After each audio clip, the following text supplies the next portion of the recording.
Noches de 22 de julio, miércoles de este 2026. Está usted en Heraldo Televisión, Heraldo Media Group, referente de la noche, canal 8 de televisión abierta en la Ciudad de México, el canal 8 de Total Play, 151 de Easy, 606 Star TV, red social X, @heraldo_televisión, red social X, Heraldo de México. En nombre de todas, todos, que permiten que por aquí andemos, gracias que nos acompañan. Bueno, Francia es un país más que da un paso en el control de acceso de menores a las redes sociales. La primera impresión es que es muy bueno lo que hizo Francia, sin duda, pero ya lo han hecho otros países y hay algunas cosas que todavía están siendo pendientes, serios. Pero por lo pronto le voy a decir que hizo Francia. Aprobó una nueva ley que impedirá que usuarios menores de 15 años puedan crear cuentas en plataformas como TikTok, Instagram, Snapchat, Facebook y X, con el objetivo de reforzar la protección de niños, niñas, adolescentes frente a riesgos digitales. La medida comienza el 1 de septiembre de este mismo año. Es una fecha que en Francia coincide con el regreso a clases. Bueno, no solamente es en Francia, sino es en varios países. Nosotros regresamos por ahí también por agosto. El 1 de septiembre en México es el cambio de, inicia el último periodo ordinario del Congreso, en el caso de diputados. Bueno, las plataformas tendrán que implementar sistemas de verificación de edad para evitar que los menores ingresen sin cumplir con los requisitos establecidos por la legislación. ¿Qué busca el gobierno francés? Reducir problemas como ciberacoso, la exposición a contenidos dañinos, la presión social, los efectos en el descanso y los riesgos relacionados con la privacidad. A ver, más o menos de qué se trata lo que hizo Francia, que también yo lo he hecho a Australia y otros países. ¿Sabe quién va muy avanzado en este sentido? Los chinos. Veamos por lo pronto qué hizo Francia hace 2 días. Francia se convirtió en el primer país de la Unión Europea en aprobar una ley que prohíbe el acceso a las redes sociales a menores de 15 años. This is therefore a responsible measure guided solely by the best interests of the child. Ladies and gentlemen, with your vote today, you will, I hope, mark a significant milestone in the protection of minors online in France.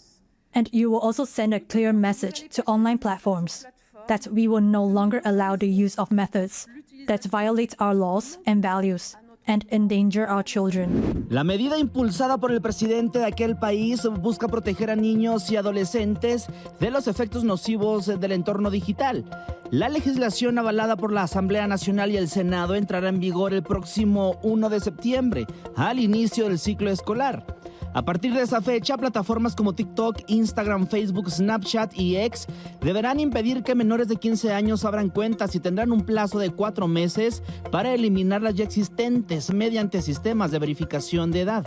La iniciativa surge en medio de las crecientes preocupaciones por el impacto de las redes sociales y el uso del celular en la salud mental de los adolescentes. El celular se ha convertido en un gran riesgo en las instituciones educativas. Las fotografías, las amenazas, el acoso cibernético sucede en los celulares. Y los niños tienen que aprender a estar en esos espacios sin celular. No necesitan el celular. El gobierno francés argumenta que la exposición prolongada a algoritmos, el ciberacoso, los contenidos violentos y la presión social están relacionados con problemas como ansiedad, depresión, trastornos del sueño y baja autoestima. La medida también llega tras demandas de familias francesas que vinculan el uso de plataformas con casos de suicidio juvenil. La ley contempla excepciones para plataformas educativas y científicas, mientras que la responsabilidad de hacer cumplir la norma recaerá en las empresas tecnológicas, no en los padres o en los menores. Antonio Anistro, Heraldo Media Group. Bueno, le cuento que Australia fue el primer país en aplicar una prohibición nacional del uso de redes sociales. Me acuerdo que le dimos cuenta de ello, pero en este caso fue para menores de 16 años, no de 15 como en Francia. Al activar la medida en diciembre del año pasado, las plataformas principales de lo que hizo esta regulación australiana, Instagram, TikTok, Facebook y Snapchat. Francia, ahí viene el otro caso, es un año menos, es una restricción entonces a los 15 años. En proceso legislativo decisiones que se tendrán que tomar muy en el corto plazo en los siguientes países: Reino Unido, Italia, en Italia van muy rápido con el tema, por cierto, Canadá e India. Bueno, le cuento, Francia siguió ese camino de aprobar una ley que impide a los menores de 15 años con todo esto, porque encuentra en debates internos cosas que son muy importantes que hay que atender. Bueno, también le cuento que están avanzando en estos países a los que hice referencia, estos países que usted ve en la pantalla, lo que han avanzado, todas las propuestas, todo lo que está sucediendo en algunos países. Déjeme decirle que en México está el caso de Querétaro, que es muy interesante, el caso de la Ciudad de México. Aquí tenemos que plantearnos, ahora sí que tarde que temprano, qué vamos a hacer en todo el país. Como usted lo recuerda, este lunes, la presidenta, en un ejercicio que espero que nos salga bien y que estén todos los que son y todos los que están, va a haber, parece ser, como una especie de espacio, el lunes en la mañanera, para debatir este tema. Pasa por inteligencia artificial, pasa por muchas cosas, pero pasa por el uso de las redes sociales y pasa por lo que está pasando en nuestro país en este sentido. Bueno, alguien que es un gran especialista, que tiene toda la película de este asunto, es Carlos Lara. Él es fundador de lo que llaman la tribu del pulgar. Es muy interesante lo que dice, porque de entrada, no sé qué piensa usted, lo de Francia suena muy interesante, pero mira lo que dice Carlos Lara al respecto. Esta en particular de Francia entra en vigor el 1 de septiembre. Yo quiero ver cómo en 5 semanas cumplen todo esto que están proponiendo, que me parece imposible. No establece sanciones tampoco, las funciones concretas de las plataformas que podrán quedar fuera de la restricción tampoco son claras, pero lo más lamentable es eso. Creo que vienen los chicos saliendo de un jet lag social muy fuerte. Sí. El plazo en el que entra en vigor es el 1 de septiembre. Ajá. Y veo demasiado complejo que esto se pueda llevar a cabo. Y si te soy sincero, me decepcionó el proyecto francés, porque a diferencia de todos, venía trabajando en comisiones legislativas algo que sí me parecía novedoso, y era la negligencia digital. Tipificar en el Código Penal francés a los padres de familia, como delito la negligencia digital, que era, pues eso, hacer responsables solidarios a los padres que no se hagan cargo de lo que sus hijos hagan en redes sociales. Eso me parecía innovador. Y al final optaron por presentar un proyecto que en términos generales es igual a todos los que se han presentado y que deja fuera de la ecuación a los padres y tutores. Eso sí me parece digno de subrayar, ¿no?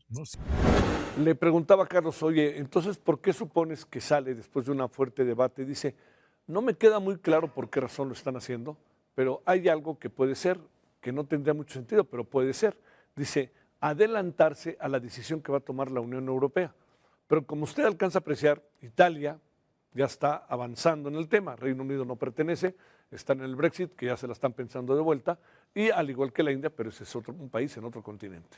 Entonces, lo que sí queda muy claro es que lo de Francia tiene un lado positivo, ¿no? Pero no acaba de cerrar el círculo de muchas cosas. Por ejemplo, se deja en muchas ocasiones la responsabilidad de las plataformas. Las plataformas van por el dinero, hombre. Por favor, van por tener seguidores, así que no es tan fácil dejarlo en manos de ellas. Y también el papel que padres y madres de familia debemos jugar, ¿no? Porque se trata, en las relaciones como se establecen hoy en día, se trata de los hijos.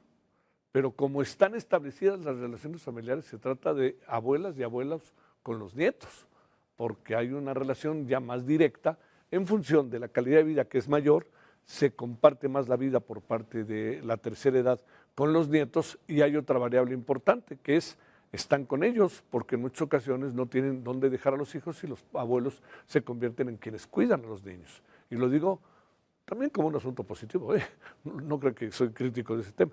Bueno, pero entonces eso es lo que tenemos, es lo que está ante nosotros como una cuestión inobjetable, y más vale que le vayamos dando vueltas al asunto de qué vamos a hacer en nuestro país. A ver qué pasa a partir de este lunes en la mañanera respecto a la inteligencia artificial y el uso de las redes sociales. Bueno, le cuento que pues se desata la violencia, a pesar de estos martes en donde nos informan que bajan los delitos. El periodista Alejandro Leiva Aguilar, es el que está en la parte superior del lado derecho, fue asesinado de 3 disparos en el estado de Oaxaca, en la ciudad. El exdirector de la Corporación Oaxaqueña de Radio y Televisión, al que tuve el gusto de conocer, fue atacado mientras comía en un puesto de la calle, mientras que en Morelos, en el estado de Morelos, fue asesinado el presidente municipal de Temoac, Valentín Lavín Romero. Él fue asesinado al interior de la presidencia municipal. Si a estos 2 asesinatos agregamos la masacre del fin de semana, pues se habrá dado cuenta, más junto con lo que pasó hace 2 días en Sinaloa, entre Chapitos y Mayitos, con todo y la Carta del Mayo, pues se ha de imaginar que otra vez se sacuden las cosas. Hay quien dice que es el efecto postmundial, o sea que en el mundial a lo mejor no nos enterábamos o no estaban pasando tantas cosas. Lo que fuere, esta es información concreta, objetiva y precisa. Singular decomiso en Sonora. A ver, ¿por qué es importante esto? La empresa sinaloense llamada Forrajes El Barrio negó cualquier responsabilidad tras el aseguramiento de más de 3,000 kilos de metanfetamina ocultos entre bultos de alimento para ganado con su producto. Hablaremos con Marta Reyes Zazueta. Ella es dueña de la empresa y presidenta de Coparmex en Sinaloa, y como usted sabe, si nos hace el favor de seguirnos regularmente, muy seguido estamos conversando con ella para que nos hable de la situación en Sinaloa. UNAM, sospechas en el examen de admisión. Yo diría, cada vez más sospechas en la aplicación del examen de admisión reciente. La Universidad Nacional Autónoma de México confirmó que detectó irregularidades como parte de la publicación de resultados de su examen de ingreso a licenciatura 2026, por lo que ha presentado una denuncia penal para que las autoridades investiguen y sancionen los hechos. Aquí hay un asunto profundamente delicado. Hay quien dice que el examen tendría que repetirse, sin la menor duda, ¿no?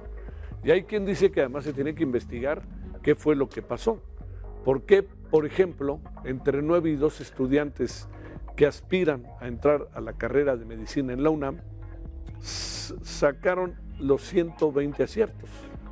¿Y por qué estudiantes que, pues bueno, cumplieron todos los requisitos para participar en el examen, para aplicar el examen, llegaron a tener algunos 3 o 5 aciertos? Fíjese, 3 o 5 aciertos en el asunto, perdóneme, más básico, le diría lo siguiente. Usted coloca su examen de 120 preguntas. Si usted al azar, pac, está comprobado que más o menos usted saca al menos 15 y quizá 20. Digo, a mí me tocó cuidar exámenes de admisión en la UAM y yo se me daba cuenta sin abrir la boca, pues es un examen de admisión, estaba uno de cuidador y uno veía a los estudiantes, a los aspirantes, a los que sabían y los que no sabían, y había algunos que estaban en ya sabe que son de opción múltiple, ¿no? Nunca supe cómo les fue, pero cuando íbamos saliendo les dije, oye, ¿cómo crees que te fue? Pues es un volado, a ver cómo me ven el volado. Y hubo otros que iban muy preparados. Pasa, esto pasa, sucede, pero por eso le digo, lo que está pasando con los exámenes de admisión de la UNAM está cuestionando muchas cosas. ¿Cómo es posible que hayan sacado tan bajo? ¿Y cómo es posible que tantos hayan sacado tan alto? ¿Y cómo es posible que haya mucha gente que pues sepa exactamente por dónde iba el examen? ¿Qué fue lo que pasó? Es muy importante, es muy importante porque la UNAM está en medio y además la UNAM está de vacaciones, que ese es un asunto en donde pues ahora sí que por motivos obvios suspendemos las vacaciones de algunos, ¿no? De los que están metidos en esto. IMEF, la deuda, este es un asunto del Instituto Mexicano de Ejecutivos de Finanzas que a mí me parece también, salvo su mejor opinión, habla de un déficit fiscal de casi 5% y un crecimiento económico que este 2026 estaría rondando 1.1%. Lo que, ¿qué haría? Según el IMEF, se dispararía la deuda bruta a cerca del 60% del PIB para fin de año. Brasil trae una deuda más o menos similar, pero la tiene plenamente controlada. ¿Nosotros la tenemos controlada o no? Bueno, y algo más, un muy interesante reportaje de Jesús García, decomiso de armas conectadas a Estados Unidos. La Fiscalía de Tamaulipas investiga cómo armas, fíjese, este es un asunto de focos rojos, o no sé qué piense, armas conectadas al uso oficial de personal del gobierno de Estados Unidos llegaron a manos de criminales en la entidad. La última vez que vimos algo así fue Rápido y Furioso. Pero en esta ocasión no son muchas armas, son pocas, pero las armas fueron confiscadas por elementos de la Guardia Nacional y estatal y el Ejército Mexicano en distintas operaciones. ¿Sabe a quién se asegura están ligadas estas armas? Entre otras instancias, al Departamento de Estado de Estados Unidos. O aquí hay plan con maña, las mandaron para algo y no nos informaron otra vez, como el Rápido y Furioso, que no nos informaron, acuerde usted, o aquí se les peló algo, o algo sucedió, o es una torpeza inaudita en la que andan, ¿no? Que por cierto, no es para descartar. Bueno, se desata la violencia en el país en estos días, ha estado muy delicado todo lo que estamos viviendo. Singular decomiso en Sonora, vamos a detenernos ahí, de una empresa en Sinaloa, pero el asunto está en que la presidenta de la Coparmex es la dueña de la empresa y la dueña dice, oigan, ¿yo qué tengo que ver? Y mi gente no tiene nada que ver, pero ahí está el decomiso. La UNAM, sospechas en el examen de admisión. El IMEF, Instituto Mexicano de Ejecutivos de Finanza, dice que la deuda hacia final del año puede rondar el 60% y el decomiso de armas conectadas a Estados Unidos, a lo que yo hacía referencia hace un momentito. Bueno, ¿qué haya pasado? Buenas noches.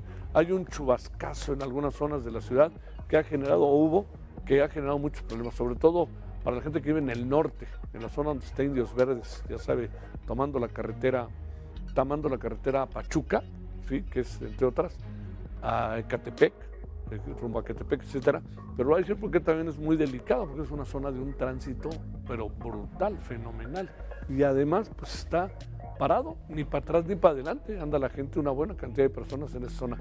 Perdón, sé que este es un asunto estrictamente capitalino, pero estamos muy conurbados, ¿no?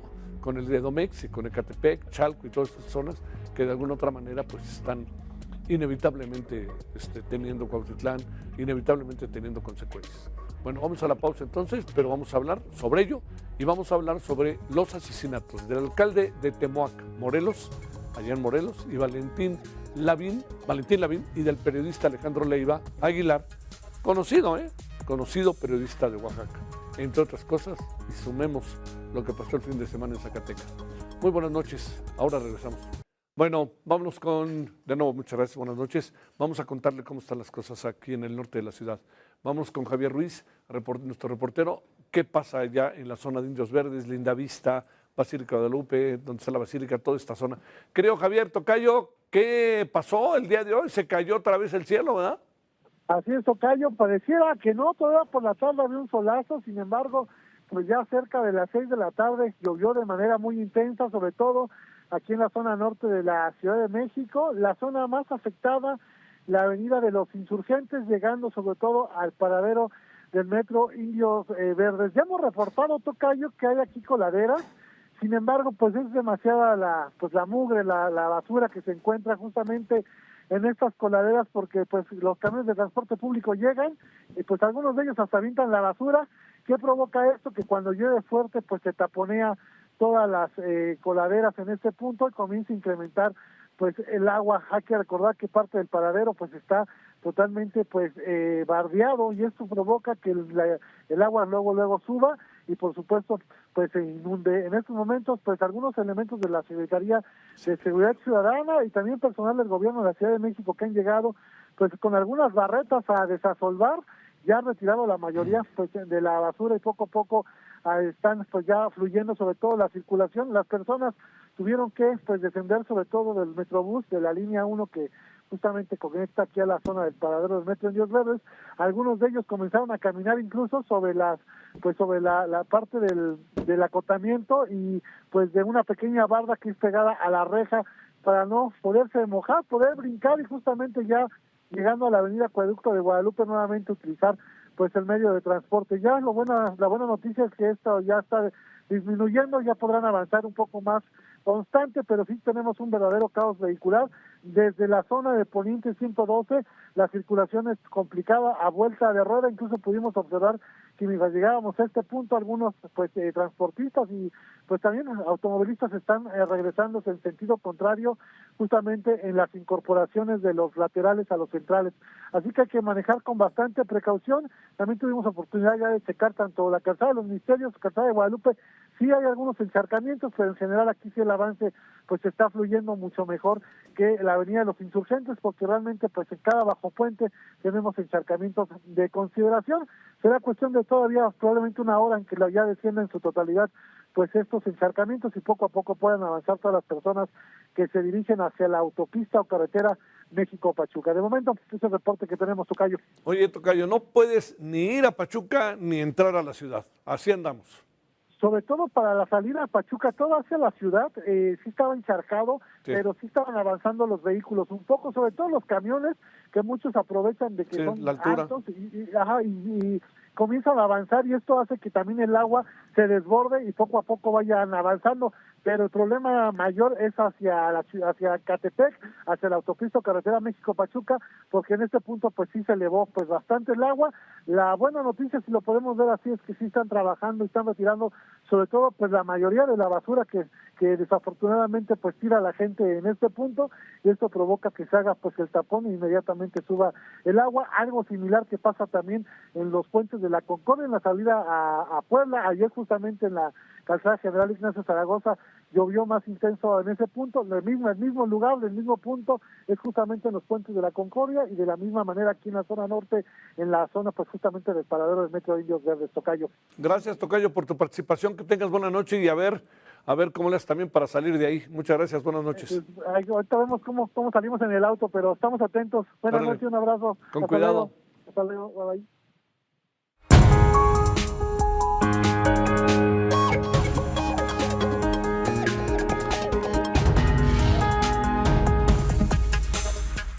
Realmente me preocupa, en verdad, es que no puedan mancharme y entonces traten de callarme, como lo han hecho con tantos periodistas que han sido asesinados por pensar diferente o por decir la verdad de la manera más cruda posible. Eso es lo que he hecho yo. ¿Qué es lo que pasó? Que nos enteramos que había perdido precisamente la vida, precisamente un funcionario público, que en este caso es el presidente municipal. Vemos aquí ya el ejército tomando control, y Guardia Nacional guardando y resguardando el perímetro, ya que en este edificio fue donde atacaron al edil de Temoac, y bueno, pues sabemos que falleció este.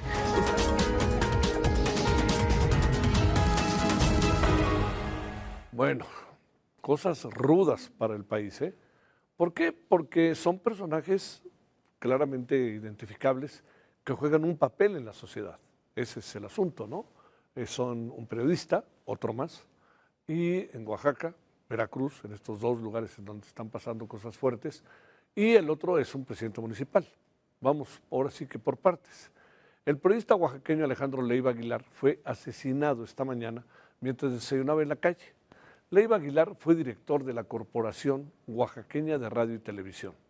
Además, en medios digitales escribía la columna El zumbido del moscardón.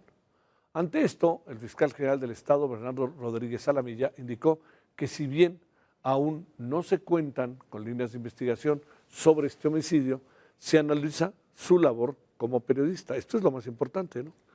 Se tiene una persona como presentada de quien se analiza su probable participación en este atentado. No se sabe al momento más. En el caso de Alejandro Leiva ya suman 6 periodistas en este año. ¿Quiénes son? Para que no lo perdamos de vista. Carlos Leandro Ramírez Castro, Luis Ángel López Valdés, Manuel Alejandro Moreno Serna, Roxana Berenice Guzmán Ramírez, Josué Martínez Contreras y ahora Alejandro Leiva Aguilar. Mire, los datos en pantalla, vale la pena detenerse en ellos. Periodistas asesinados en México, 6 durante 2026. Veracruz suma 3 este año y van 180 desde el año 2000. Otro caso de violencia. El presidente municipal de Temoac, Morelos, Valentín Lavín Moreno, fue asesinado en las mismas instalaciones en su oficina de la presidencia municipal. Lavín Moreno había sobrevivido a un ataque armado en enero en una gasolinera sobre la carretera federal México-Oaxaca en la comunidad de Amayuca.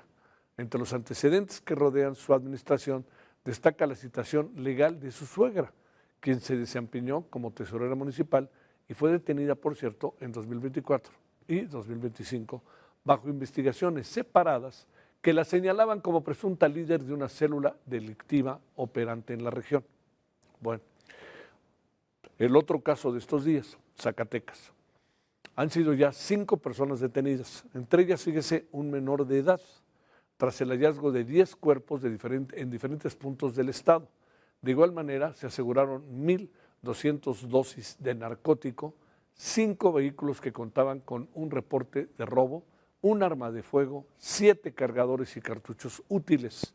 De acuerdo con investigaciones, los detenidos podrían estar vinculados con una célula delictiva que opera en la región de Fresnillo.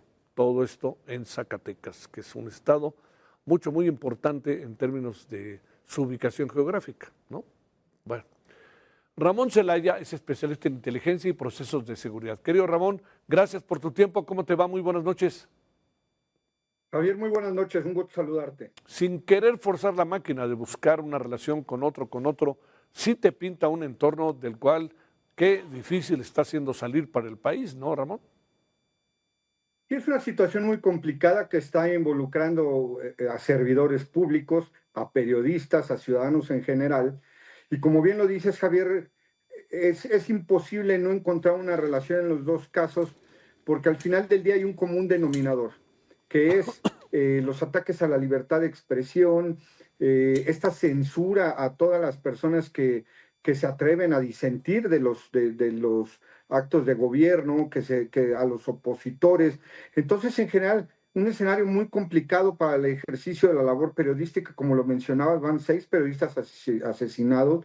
En el caso de los alcaldes de diferentes entidades federativas, pues ya suman más de 30 en lo que va del año ejecutados precisamente por su función, por la presencia de células delictivas en sus entidades federativas o no querer cooperar con ellos.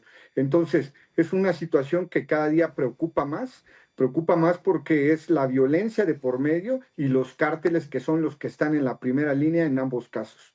¿Qué supones que pasó en Zacatecas en esta situación que sin lugar a dudas es una masacre que nos vuelve a colocar de cara con la violencia en términos de sacudir al país y con todo lo que también pasa en el estado? Ahora se ha informado que esta noche están partiendo a Zacatecas un buen número de efectivos. Pues obviamente no, pero el asunto está, ahí se quedan y cuando se vayan nos va a pasar lo mismo. Claro, Zacatecas ya tiene muchos años que se ha visto involucrado en hechos de delincuencia organizada. La presencia permanente del cártel de Jalisco en su pelea con el cártel de Sinaloa, pues ha provocado una guerra que ha dejado infinidad de muertos, ejecuciones por el control de la plaza. Sin embargo, este tipo de ejecuciones traen un mensaje claro y reto al gobierno, porque en muchos de los casos de estas ejecuciones son personas ajenas a todo este tipo de actividades ilícitas.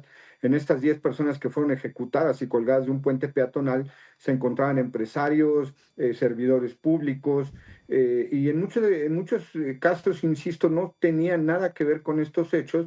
Y pues lo que se trata es de mandar un reto abierto al gobierno de que aquí estamos, de que tienen presencia, pero también pues sembrar el terror. Hay que recordar que los cárteles siempre tratan de utilizar el terror como arma psicológica para poder seguir haciendo sus operaciones y pues mantener a la población con este pánico que viven constantemente en su día a día. ¿Crees en las cifras que nos han venido dando de la disminución de delitos en el país, en el gran número de delitos que han disminuido, o crees que es menor? A mí lo que sí me parece es que sí han disminuido. La clave es qué porcentaje es el que ha disminuido, como para tener la más cercana de las mediciones. Mira, Javier, yo creo que desde hace muchos meses la pregunta de periodistas, analistas de seguridad, gente que se encarga de estos temas, ha sido esa pregunta: ¿los datos de seguridad son exactos? Bueno, para muestra basta un botón. En Sinaloa, el día de ayer ejecutaron a 8 personas y solamente la fiscalía reportó a 1. Entonces, esto nos deja claro que no podemos confiar en estas cifras de seguridad cuando es bien sabido que las fiscalías desde hace mucho tiempo vienen alterando las cifras de seguridad desde la administración de López Obrador, porque la idea es dar números positivos. Si ellos reportan los números reales de ejecuciones que están pasando, pues obviamente se meten al foco rojo, se meten a la nota roja y eso les afecta a nivel nacional. Entonces, es muy polémico porque no lo hacen todos los estados, pero tan siquiera en Sinaloa pasó esto, en otros estados también, y bueno, pues eso ya nos deja mucho que desear y mucho que pensar acerca de la realidad de los datos que se están presentando a nivel nacional en la disminución de los homicidios, pues que obviamente chocan con la realidad como es 10 personas ejecutadas y colgadas de un puente peatonal. ¿Qué pasará que se concentra la violencia a periodistas en un estado como Veracruz, Ramón? En Veracruz ocurrió un fenómeno desde que los Zetas controlaban la entidad y desataron actos de violencia sin precedentes.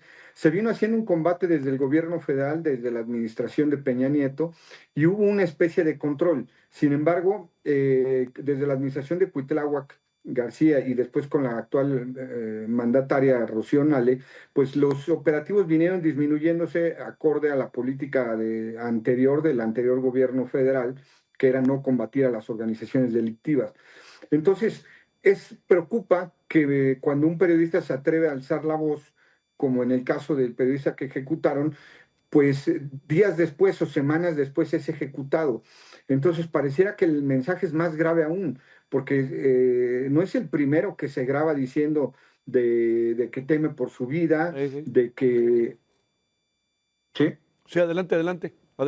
Sí, de que teme por su vida, de que siente peligro, de que denuncia actos de corrupción. En el caso de este periodista, bueno, pues ya había denunciado diversos actos de corrupción del gobierno de Oaxaca y había levantado la voz. Entonces, pues era una voz disidente, una voz que denunciaba la corrupción en el gobierno estatal y pues no deja de llamar la atención pues que después es ejecutado y reportó a la Fiscalía Estatal pues que no fue nada más de un impacto, le dieron 3 impactos de arma de fuego en la cabeza, es decir, el mensaje era claro, querían eliminarlo, sacarlo del escenario. ¿El Mundial habría disminuido los hechos violentos? ¿En dónde, perdón? ¿El Mundial habría disminuido la violencia? ¿Habría disminuido la violencia? Vuelvo a decirlo, habría. Bueno, sí hubo una contención que no tiene nada que ver con una actuación de las autoridades ni federales ni estatales. Este es un fenómeno que se da por hechos estacionales o por hechos coyunturales. El Mundial a todo mundo en actividades lícitas e incluso las ilícitas cautivó pues prácticamente a todo México estar pendiente y atento de estas actividades, la pasión del Mundial, el fútbol, pero una vez que se acaba, pues entonces ya vemos lo que es la realidad, regresamos a la cruda realidad y ya vemos que esa violencia pues estaba contenida momentáneamente. En un dato que proporcionó el gobierno federal, en un día presumió que había 26 homicidios a nivel nacional, el número más bajo al menos comparándolo con el año anterior, y posteriormente en el fin de semana siguiente se dispara más de 70, incluyendo los 10 personas ejecutadas colgadas del puente. Entonces, pues esto refuerza la teoría que son hechos estacionales y circunstanciales que no reflejan realmente una incidencia sostenida que esté bajando la incidencia criminal. Sin descartar que en lo privado lo haga, ¿no tienes la impresión de que el gobierno no hizo público, no abrió más al comentario público el tema de Zacatecas? Bueno, Zacatecas es la muestra de lo que ha pasado en otros estados. Desde la administración de López Obrador se instauró un tema de comunicación institucional de tratar de bajar la narrativa de la violencia. Entonces, al no dar mayor datos, al no darle como la importancia que requiere, se trata de minimizar el hecho. Entonces, esta nueva política, si se minimiza el hecho y se oculta, el resultado es ese, pensando que no va a trascender a nivel nacional. Sin embargo, si revisamos los diarios internacionales, Zacatecas está ocupando las primeras planas internacionales por un hecho tan grave que refleja que pues lo que nos puedan decir en las conferencias mañaneras, pues está impactando con la cruda realidad que es una violencia en muchos estados del país. ¿Te acuerdas cuando nos dijeron en México ya no hay masacres? Exacto, y las masacres pues se siguen dando. Y esto es Zacatecas, pero también es Guerrero, también es Tamaulipas, Sinaloa obviamente está en primer lugar. Entonces tenemos un tema alarmante de incremento de la violencia de que ya se debería tomar pues muy en serio lo que está ocurriendo en estas entidades. Ramón Celaya, te mando un gran saludo. Gracias por tu tiempo. Que tengas buena noche. Gracias, Javier. Muy buenas noches. Gracias por la participación. Gracias. Vámonos a una pausa. Vamos a hablar sobre lo que una empresa sinaloense llamada Forrajes El Barrio se deslindó de las 3 toneladas de metanfetamina halladas en su cargamento. ¿Qué fue lo que pudo pasar? Vamos a hablar precisamente con quien encabeza esta empresa. Regresamos. En Sonora decomisaron más de 3 toneladas de metanfetamina. La droga estaba en 60 costales, con logos de Forrajes El Barrio, empresa propiedad de la presidenta de Coparmex en Sinaloa, Marta Reyes Azueta, que como ustedes saben hemos conversado en varias ocasiones con ella. El cargamento ilegal era transportado de manera oculta dentro de un vehículo de carga pesada. El conductor de la unidad fue detenido y puesto a disposición de la Fiscalía Federal.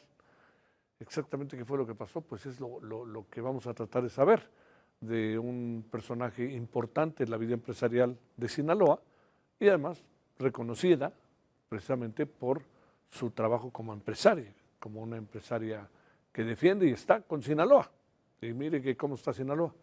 Marta Reyes Azueta es presidenta de Coparmex Sinaloa y la propietaria precisamente de Forrajes El Barrio. Bueno, Marta, te saludamos con mucho gusto. ¿Cómo has estado? Muy buenas noches. Pues muchas gracias por seguirme dando voz y saludos a tu audiencia. Preocupados, realmente preocupados, pero también tranquilos porque sabemos lo que somos mi familia y yo y de dónde venimos. A ver, pues ahora sí que vamos al ABC, ¿no? Marta, cuéntanos la historia. ¿Qué fue lo que pasó? ¿Cómo se fueron dando los hechos? Mira, nosotros tenemos la fábrica de alimentos, siempre nos habla algún cliente, nos hace un pedido.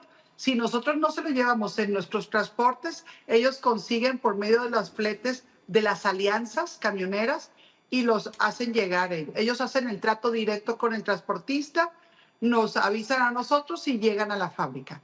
Nosotros cuando recibimos previa notificación del mismo cliente, le pedimos la documentación necesaria para poder nosotros acreditar que es el chofer y que cumple con todos los requisitos para poder transitar por la carretera. Cargamos nuestro alimento con ellos y si te fijas en esas fotos, nosotros el alimento de nosotros todo tiene logo, ¿sí? Nosotros tenemos cámaras donde estamos siempre revisando cada saco que va subiendo a los carros y después se vuelve a pesar para decirle el carro cargado y que va con un quilaje ya determinado. De ahí, de la puerta para afuera, cuando le entregamos la carta aporte, la factura y todos los documentos que requiere el chofer para poderlo trasladar, ya es responsabilidad de ellos. Nosotros nosotros lamentamos y sé que también es porque he sido una voz crítica aquí. La verdad que no es la primera vez que de pronto hay decomiso, celebramos que lo estén haciendo. Quiere decir que las estrategias de pronto funcionan para atender este tipo de situaciones. Pero si te fijas, esos sacos son sacos blancos. Estuvimos viendo el estibado del camión. Tuvieron que haber bajado todo el alimento en algún punto para volverlo a subir, ¿no?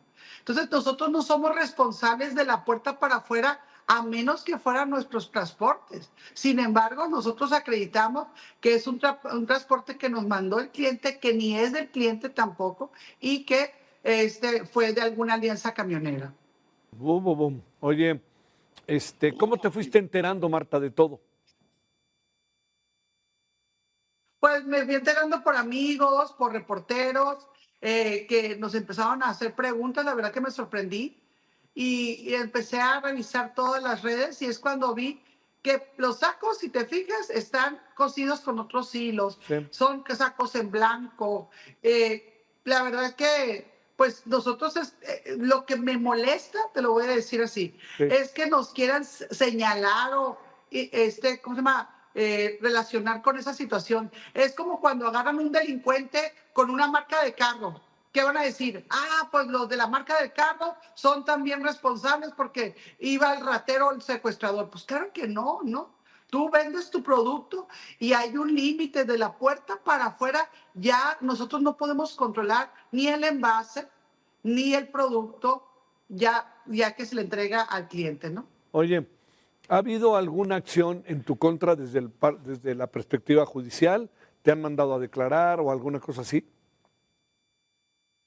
No, porque yo creo que, y confío yo en las instituciones, porque saben que pues es algo que nosotros no podemos controlar, ¿no? No hay una relación de trabajo con el chofer o con el dueño del transporte, ¿no? No hay ninguna relación.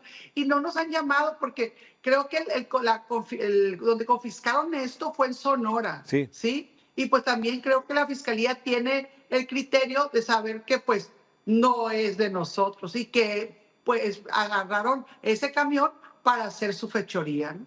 ¿Cómo? Pero yo entiendo también, No, adelante, adelante. Yo entiendo también, decías, Marta.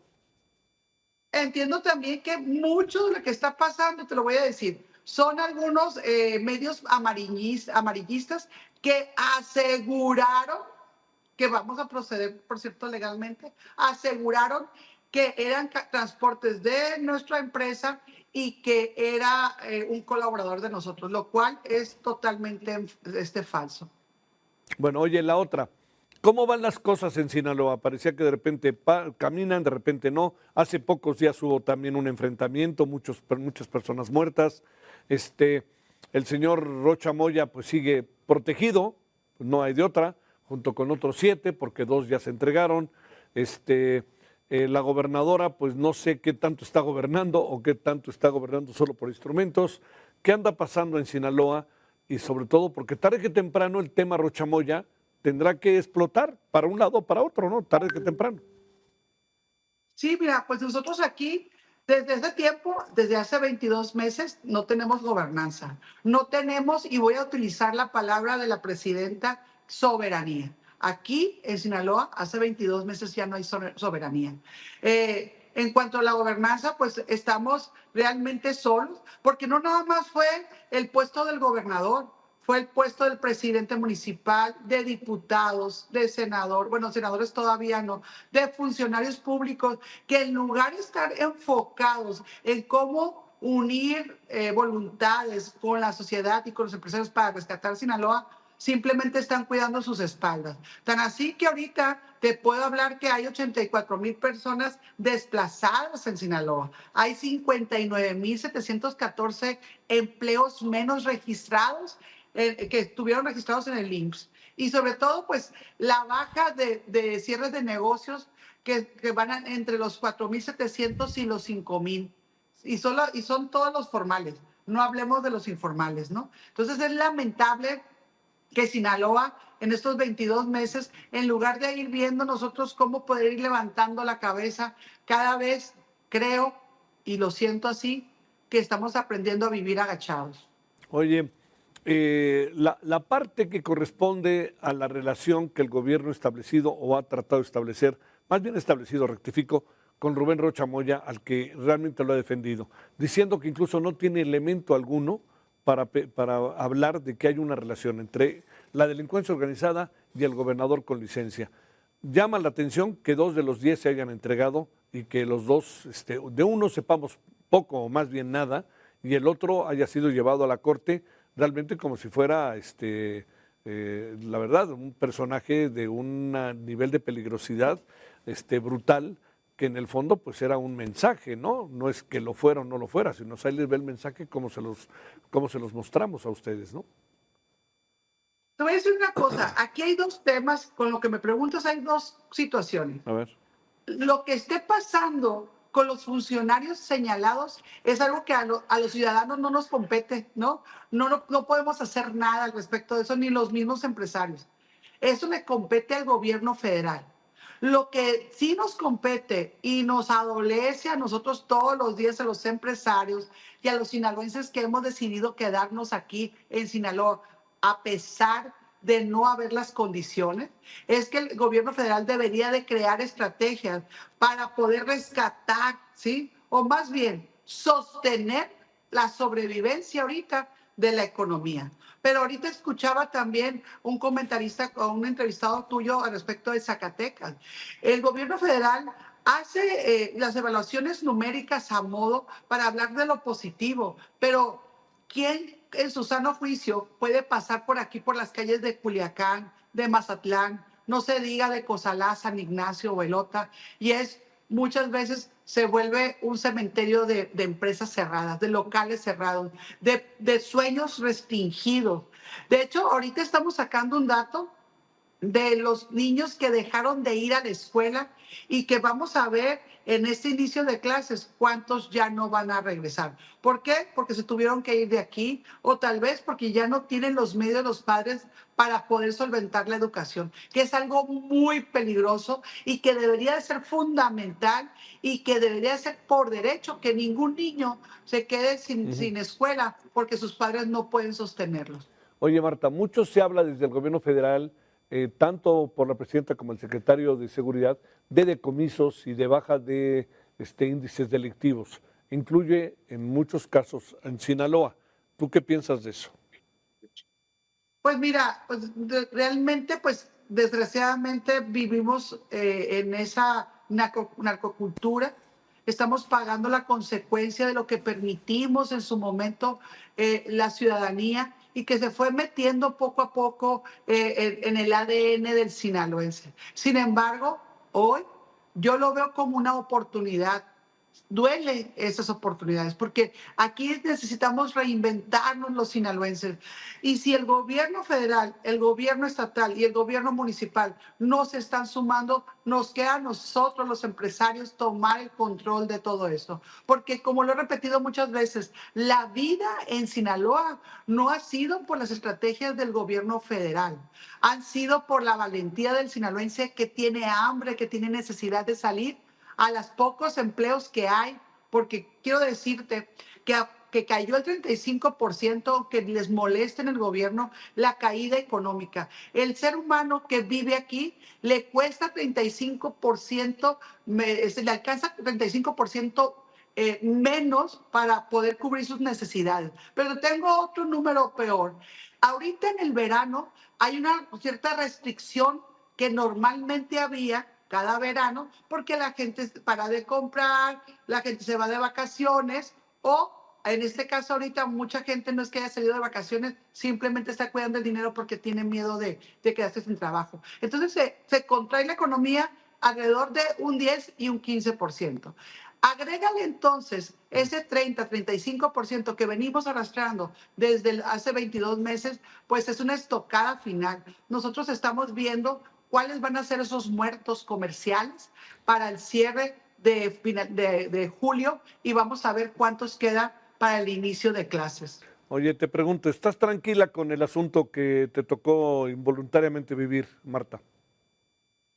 Mira, estoy tranquila y estoy muy orgullosa porque sabemos nosotros quiénes somos. Tenemos 40 años en el mercado. Los sinaloenses nos conocen. Somos una fábrica de referencia. Mis padres nos enseñaron el trabajo como una manera de vivir, de hacerlo correcto, de hacerlo con nuestros valores de responsabilidad y compromiso. La verdad, yo estoy tranquila. Y estamos muy agradecidos a aquellos que se han sumado con nosotros como solidaridad. Y espero, sinceramente, que las instituciones del gobierno hagan su trabajo. Y estamos seguros que vamos a salir bien, porque somos gente de trabajo, somos una familia 100% sinaloense, que la verdad pagamos nuestros impuestos, generamos empleo y damos esperanzas ahorita, donde ahorita la esperanza es un privilegio. Uy, uy, uy. Marta, te mandamos un gran saludo y gracias por tu tiempo. Muchísimas gracias, Javier, que Dios los bendiga y que sigan dándonos voz. Claro que sí. Buenas noches.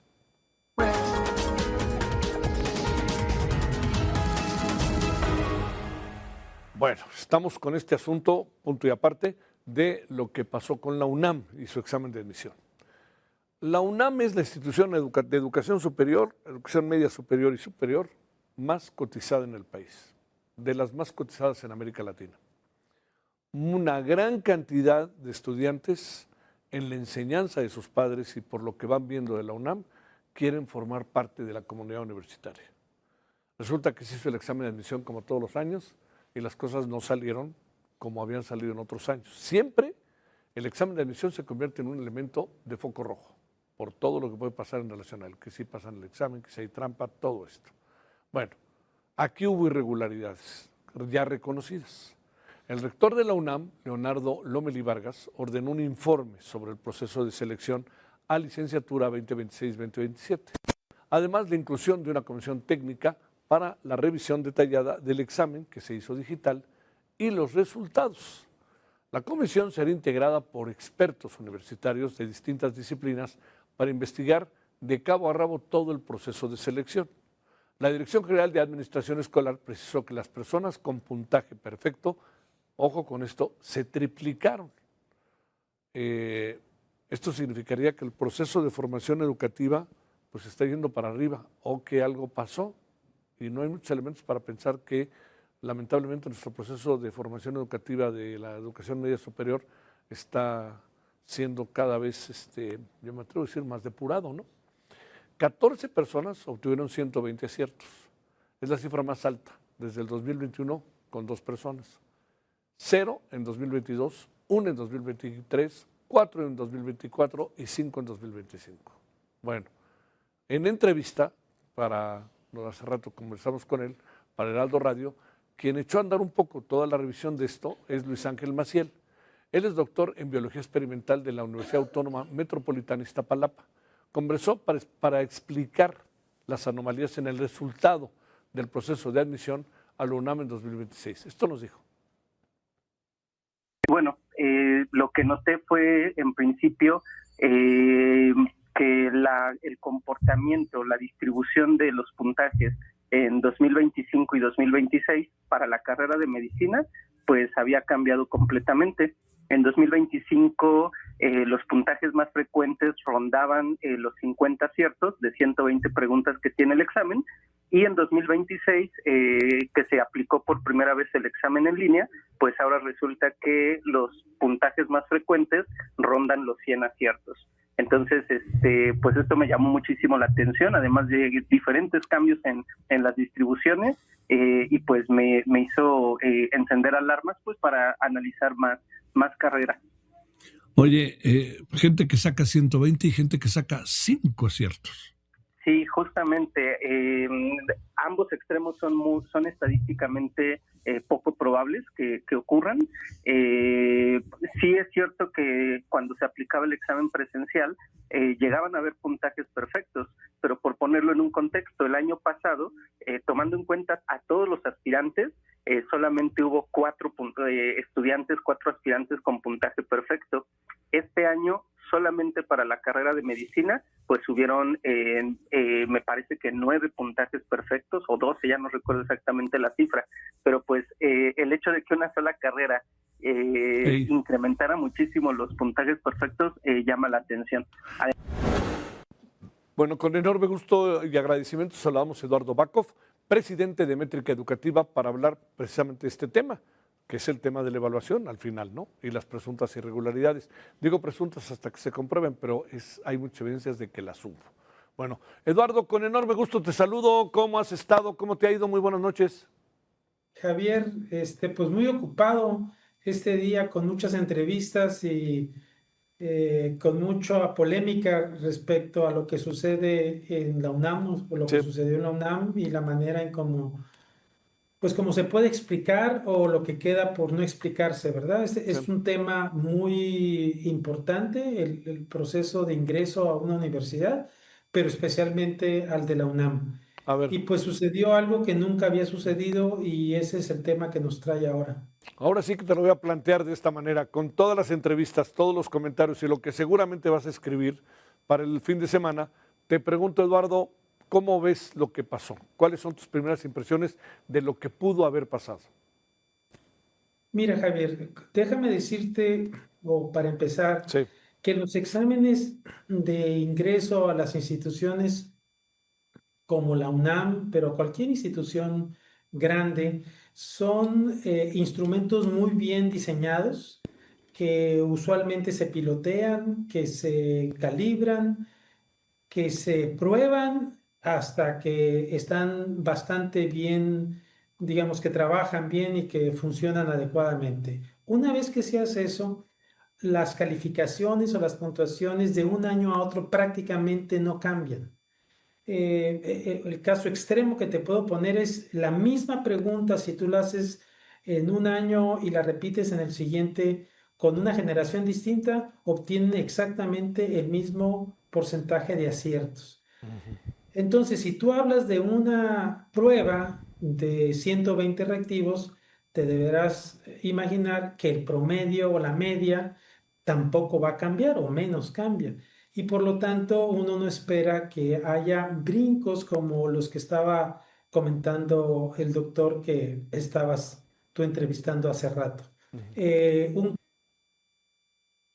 Estamos conversando con Eduardo Bakov, como usted ve, de presidente de Métrica Educativa, sobre el examen de admisión en la UNAM, que ha estado muy en cuestionamiento por las presuntas irregularidades. Adelante, Eduardo, aquí estamos. Sí.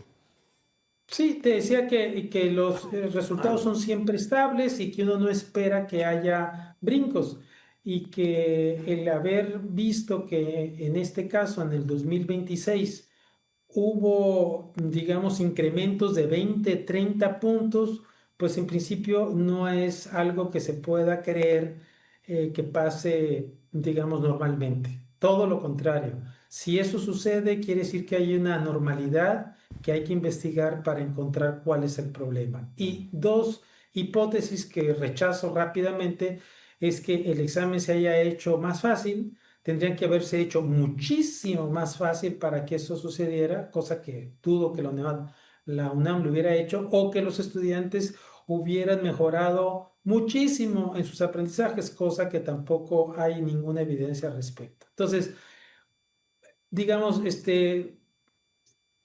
exentando esas dos posibles causas, pues lo que queda es una tercera o quizá una cuarta, en la cual los estudiantes pudieron haber recibido ayuda de alguna manera que no sabemos cuál es. Me imagino un par de ellas. Una de esas es que se filtrara el examen, por ejemplo, y que se regalara o que se vendiera y que se distribuyera entre muchos estudiantes. Probablemente no todos, ni todas las, digamos, ni todas las preguntas, pero algunas de ellas sí.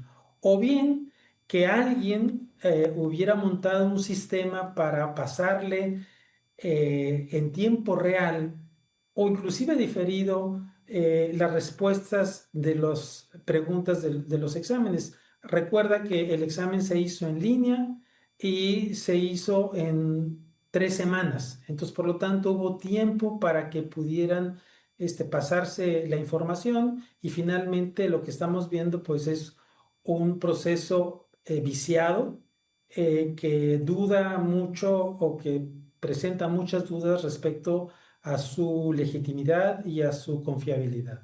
¿Tendría que repetirse el examen bajo estas condiciones? Y también, ¿qué haríamos con aquellos que sí pasaron genuinamente el examen? Todas estas cosas que pasan en una circunstancia irregular como esta, Eduardo.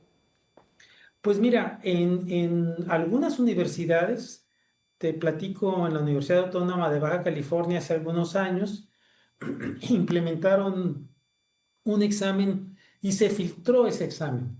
Y la universidad decidió cancelar ese examen y volverlo a aplicar, porque era injusto para los estudiantes que no pasaron, ¿verdad? Y que no tuvieron esa posibilidad, digamos, de tener las respuestas correctas. Y entonces ellos tomaron esa decisión. No pasó nada. Ahora, el caso de la UNAM es otra dimensión, porque esto puede ocasionar pues, problemas de índole político serios, en términos de gente que proteste, gente que no quiere la UNAM y que aproveche la situación para ello, o personas que sí pasaron, vamos a pensar que sí pasaron bien, que no copiaron, y que se les anule su pase para hacer un examen, digamos, presencial y volver a repetir ello, ¿no? Pero eso es una decisión que debe de tomar la UNAM, tomando en cuenta el estudio o la opinión de los expertos que van a estudiar el caso y que me imagino que van a ir al fondo y van a encontrar las causas del problema que estamos platicando. Es que también hay otra cosa, la UNAM se vuelve muy aspiracional en la vida de las familias, ¿no? De los estudiantes, pero de las familias, sobre todo de padres, madres de familia que estudiaron en la UNAM. Y también la UNAM representa mucho para el país en muchos sentidos. Verla metida en esto, supongo que habrá quien esté gozándolo, pero yo diría que buena parte de todos nosotros no lo estamos gozando, ¿no? No, por supuesto, yo soy de la UNAM, yo salí de ahí, es mi casa de estudios, la quiero mucho y lo que menos quisiera, ni a la UNAM ni a ninguna otra universidad, ¿verdad?, que tenga un problema de esta naturaleza. Nunca había pasado esto, Javier. Y desgraciadamente pasó cuando utilizaron un modelo de evaluación a distancia en línea desde casa. Y tú sabes que eso, digamos, aunque hay algún sistema que permite vigilar al estudiante a través de las cámaras de las computadoras, pues piensa que yo soy un estudiante y que tú me estás vigilando en este momento el hacer un examen. Tú no estás viendo lo que está atrás de mi computadora, Claro, tú no estás viendo lo claro. que está atrás, abajo de mis brazos, si está un celular o está otro dispositivo. Entonces es muy limitante o limitado el sistema, funciona hasta cierto grado, pero ahora se ve pues que no es suficiente para asegurar la integridad de un examen. Te mando un gran saludo, Eduardo Bakov. Como siempre, que tengas buena noche. Gracias, Javier. Gracias. Un abrazo desde Ensenada. Ándale, qué envidia. Un abrazo para ti. Gracias. Bueno, vámonos a una pausa. Vamos a regresar sobre hablar que México se encuentra, es que esto es algo muy importante. Según un informe del IMEF, México se encuentra al borde de una deuda del 60% del PIB. Todos los países vivimos endeudados. Imagínense Estados Unidos, Brasil, ¿no?, que tiene que ver con nosotros, pues México. La clave es qué hacemos con ese 60% y qué tanta capacidad de maniobra tenemos para manejarla. Que esté en pesos, sí está en pesos, pero qué capacidad tenemos para manejar 60% del PIB, del Producto Interno Bruto, de la deuda que tenemos, que podríamos tener como país. Andamos por el 50 y tantos, el 60 ya está realmente cerca. Vamos y regresamos. Financieros presentados por Value. La tasa de interés interbancaria a 28 días se mantuvo sin cambios para ubicarse en 6.75%, mientras que los CETES a 28 días disminuyeron 0.02 puntos y se ubicaron en 6.18%. El índice de precios y cotizaciones de la Bolsa Mexicana de Valores se situó en los 67.303 puntos, con un aumento de 0.88%. El FTSE Viva alcanzó los 1.360 puntos, con una subida de 1.01%. En el ámbito internacional, el Dow Jones se ubicó en 52.218 unidades, con una caída de 0.57%. El Nasdaq bajó 0.57% para alcanzar 25.690 unidades y en Brasil Bovespa subió 2.44% a 177.547 puntos. En el tipo de cambio, el dólar al menudeo subió 0.34% para cotizar en 17.88 pesos. Al mayoreo aumentó 0.01% a 17.39 pesos, mientras que el dólar fix se mantuvo sin cambios a 17.39 pesos. El euro subió 0.10% y se vendió en 19.87 pesos, y la libra esterlina bajó 0.04% para ubicarse en los 23.28 pesos. En el mercado accionario mexicano tuvimos algunas alzas destacadas.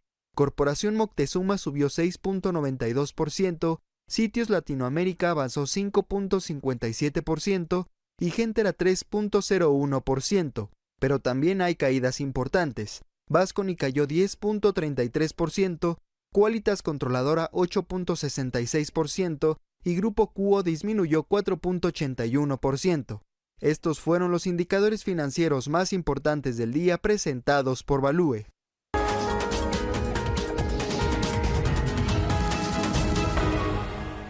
La deuda bruta en México podría dispararse a cerca del 60% del Producto Interno Bruto para finales del 2026. Esto es lo que dijo el Instituto Mexicano de Ejecutivos de Finanza.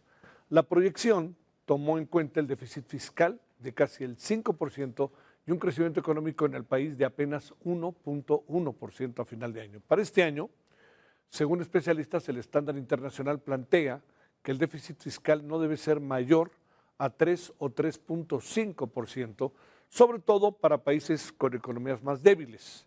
La deuda no debería exceder el 60%, pues esa cifra es el límite que las calificadoras crediticias consideran, esto que llaman una deuda sana, para mantener el grado de inversión. Sin embargo, al cierre de mayo de este año, la deuda bruta del sector público con respecto al PIB está en el 56% y se va asomando al 60%.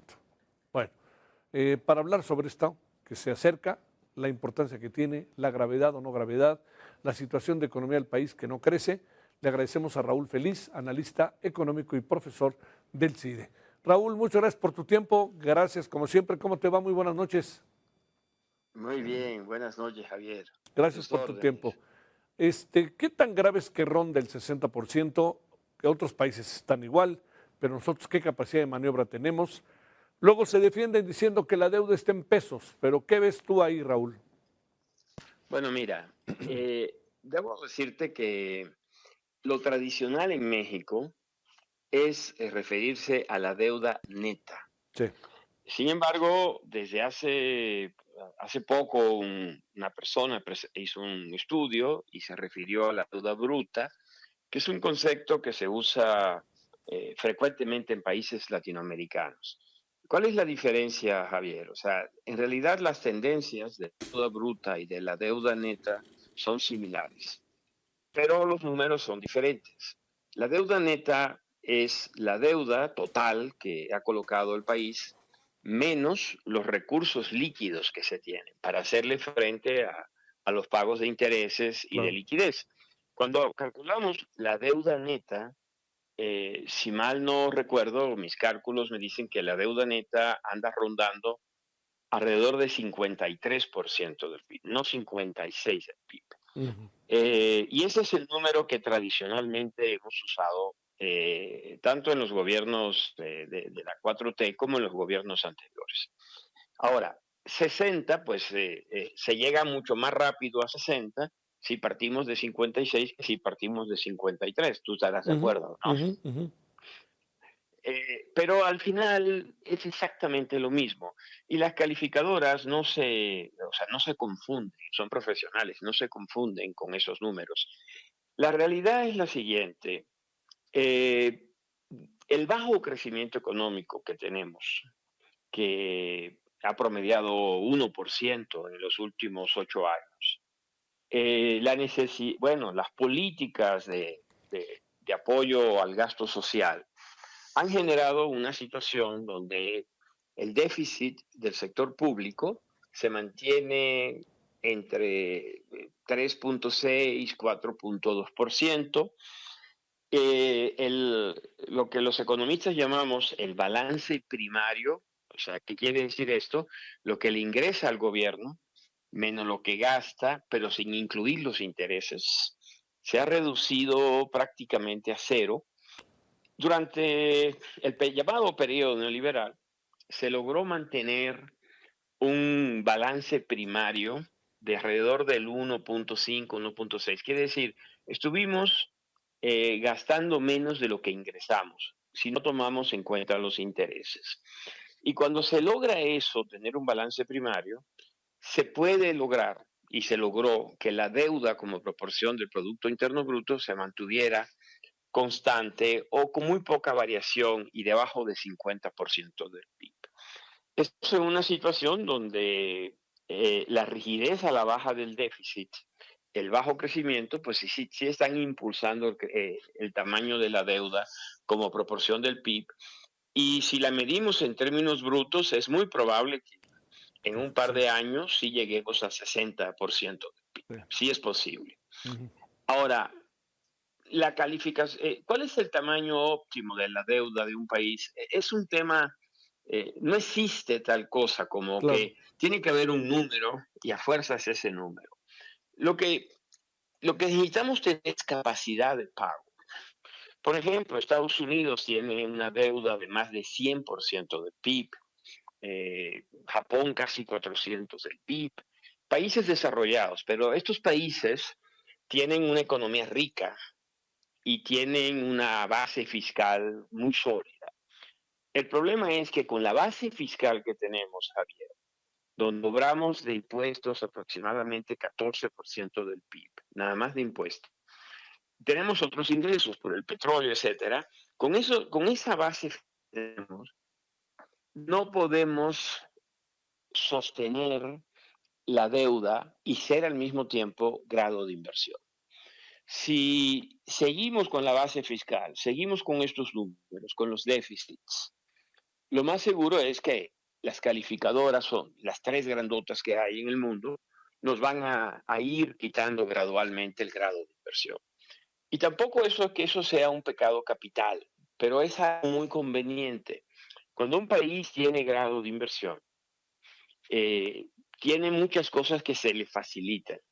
Una de ellas es que el costo del capital, la tasa de interés que hay que pagar sobre la deuda, ya no del sector público, sino de todos los emisores del país, incluyendo las empresas privadas, es mucho menor. Y además eso nos permite pues ser aceptados y tener un mercado de deuda, por ejemplo, que podemos emitir en la moneda local. Esa es una señal de ser un país con grado de inversión. Si perdemos todas estas cosas, lo que va a suceder es que nos va a costar, en términos de tasa de interés, más el dinero que necesitamos. Y no solo al gobierno, también a las empresas. Y en términos generales, pues eso significa un menor nivel de bienestar para el país. Sin duda. Raúl Feliz, te mando un gran saludo. Gracias que estuviste con nosotros, Raúl, que tengas buena noche. Buenas noches. Gracias por tu participación. Bueno, vamos con un resumen, lo más importante al momento.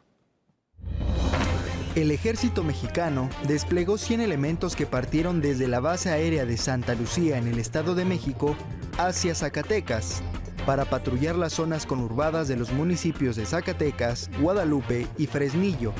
Esto como parte del combate a las actividades delictivas en el estado y conservar las áreas públicas orientadas al bienestar de la población.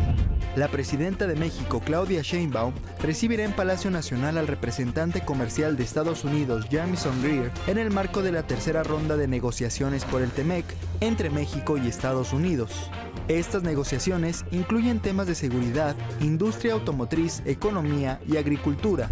Nicaragua avanza con la aprobación de cancelar las elecciones, como lo solicitó el presidente Daniel Ortega. Esta medida es para bloquear que los comicios estén orientados por Estados Unidos de acuerdo con la Asamblea Nacional y la autoridad electoral del país. Daniel Padilla, Heraldo Media Group.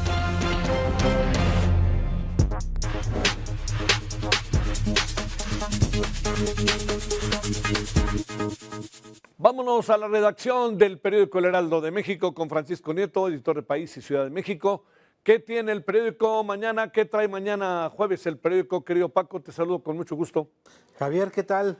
Muy buenas noches. También yo te saludo con gusto desde la redacción del Heraldo de México, donde seguimos afinando la portada del impreso de mañana. Les vamos a adelantar a nuestros lectores que mañana el Consejo General del INE pondrá sobre la mesa la discusión de los lineamientos generales para regular y fiscalizar las precampañas del próximo año, debido a que hay vacíos legales sobre las denominadas pre-campañas. El órgano electoral buscará generar reglas para los partidos políticos que ya están y ya se encuentran definiendo a sus candidatos, Javier. También traemos un tema que sigue a debate luego de la final de fútbol, la contienda abandonó las canchas para mudarse a las redes sociales, donde celebridades, usuarios critican la actitud violenta y hasta despectiva de algunos jugadores argentinos, y por otro lado se habla de que existe un rechazo generalizado a lo argentino, a quienes califican de racistas y de malos perdedores. Y también sigue la polémica en la UNAM por las supuestas trampas de los exámenes en línea para el ingreso a licenciatura. Algunos alumnos rechazados piden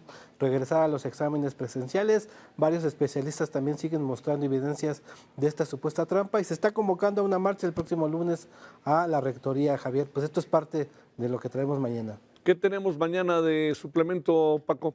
Mañana es jueves de Panorama, nuestro suplemento de moda y estilo de vida, y en este número hablamos con Fernanda Castillo y Alan Estrada. Los actores nos hablan sobre el reencuentro del elenco original de Hoy no me puedo levantar 20 años después. Y también te recomiendo leer a Sofía García, quien nos dice que Morena va adelante en las preferencias electorales en Baja California Sur, pero el PAN puede darles un susto, pues crece ante los distintos grupos morenistas que nomás no se ponen de acuerdo, Javier. Sale, mi querido Paco, que tengas buena noche.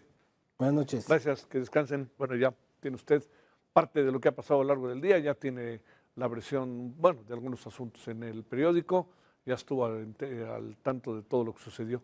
Yo creo que con el tema de la UNAM, salvo su opinión, a lo mejor va a ser inevitable regresar al examen de admisión presencial, porque eso también le daría, pienso yo, a mucha gente una mayor tranquilidad, y a la propia UNAM le daría tranquilidad. Bueno, lo dejamos con estas imágenes de iridescencia nubosa.